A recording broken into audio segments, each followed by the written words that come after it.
everyone. So we're on our next segment of doing this highly textured, this is actually like a quilt as you go method. I would call it little pillow quilt. And remember, you can use any creative options you want for the insert and the outer frame. So what I've done on my design wall is laid out the strips, and they're alternating between your muslin or your alternate color and then your background print or your more colorful squares. In my case, the insert square is basically the same color in every one, but if you are doing an I Spy quilt, or depending on what your color layout is, you might have different colors in here. So you're going to want to put your layout on the wall, and this is assembled in the Seminole style, which means we're going to sew the squares together side by side into strips, and then they are offset, which gives you the appearance of being on point. And then when you go back, you'll end up trimming off half of the sort of sawtooth dinosaur back outside of that to create a straight line, which the half of the square that's in there becomes like your setting square, or your setting triangle, basically. So that's where we're at now. You will put your layout of choice up there, and you'll start assembling those in rows, and then offsetting the rows by one and sewing the rows together. And we'll see how we do that.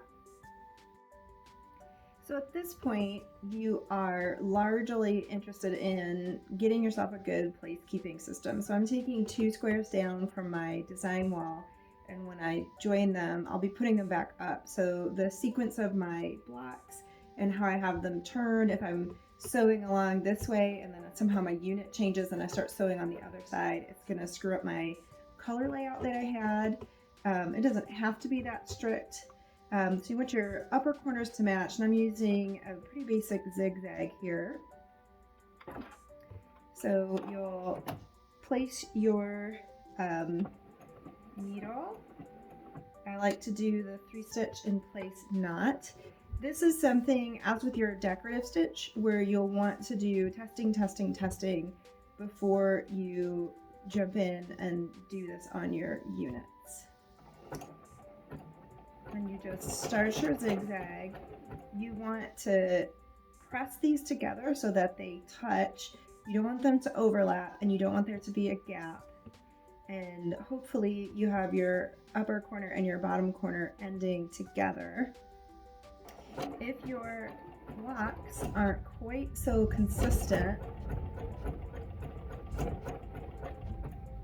you can choose a side and favor a straight line across one side. That way you will have some straight seams when you go to join your rows. So these are actually diagonal rows.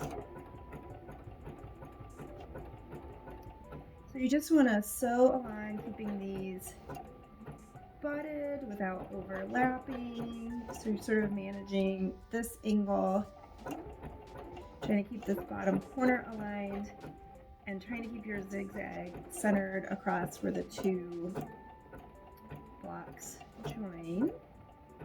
Get as many stitches on there as you can. That's probably about it there. Not that off. And so this is based on one version of a construction method for a cathedral window called the zigzag join. And for this method, it worked pretty well. So at some point, I will have rows join to other rows, and they'll sort of have this stair-step effect. And even though this one is not the right color, if I needed to add more blocks and flesh out more rows, I could drop a block in there and zigzag after the fact, and I don't have to worry about how I'm going to combine that join after the fact. So it's very flexible. If you're making these and sort of joining as you go, this is a great joy sewing project, because you can make a few pillows and join them together, and as the project gets bigger and bigger, you can just sort of decide when you're done, sort of start from the middle and amass a bigger and bigger unit until you're just happy with it. And when you're tired of this project, you can just stop and trim it into a square or rectangle and be done.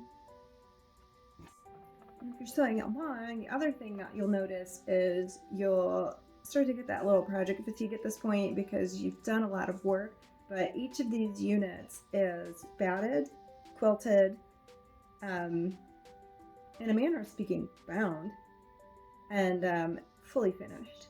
So if you wanted to come back into the center of each one of these squares and add a little free motion quilting detail, it's actually a great way to practice just this small mini bite of free motion quilting. You only have to fill up 3.5 little inches square there.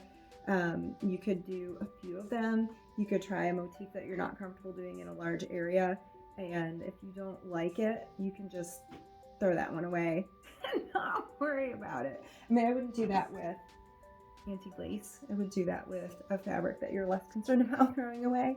But this is very flexible and gives you lots of room to sort of experiment and play all the way into this stage of the game when you've got your little pillow units made. Okay, so here we are. Got the first row completed. I do recommend, just as a general tip, when you're working on a design wall like this, whether it's your floor, your table, your bed, your wall, take the photographs often. So if you do get turned around, you can reference back and see what you had where and kind of put things back away. So each piece has been zigzagged to the next, and you'll notice that there's no trimming to these units after you're done to this point. So that's why you want to take your time and get them as square and as even as possible. And then when you're sewing this seam, try to ease it in as much as possible so that your corners join and you get a nice straight even 5-inch row all the way across.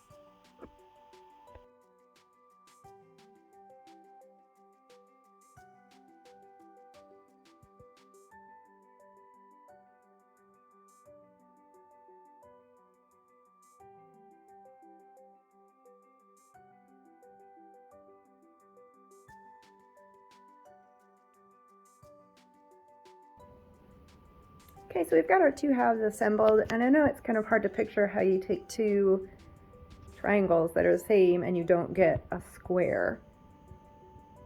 And the trick is that they're staggered. So the corner is not here like you think it would be.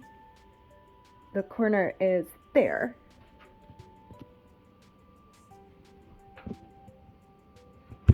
And then this is actually how the quilt will be. You have to tilt your head and then you see the rectangle.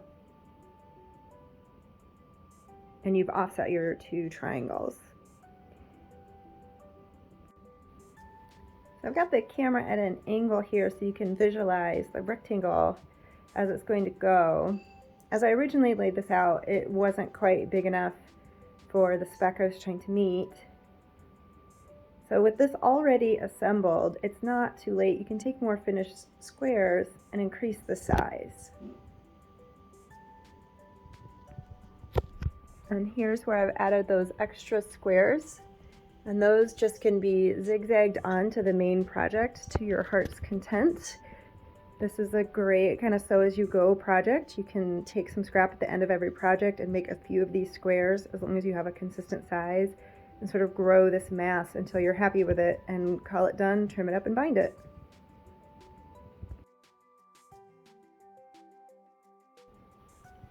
Let's go in and take a look at all of this texture.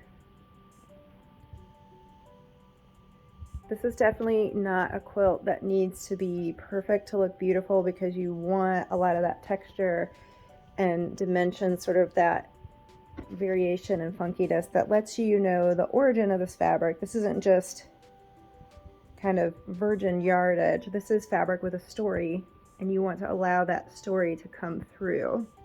If any of you are wondering, these dots are my water erasable marker that will come off with a little mist of water at the end.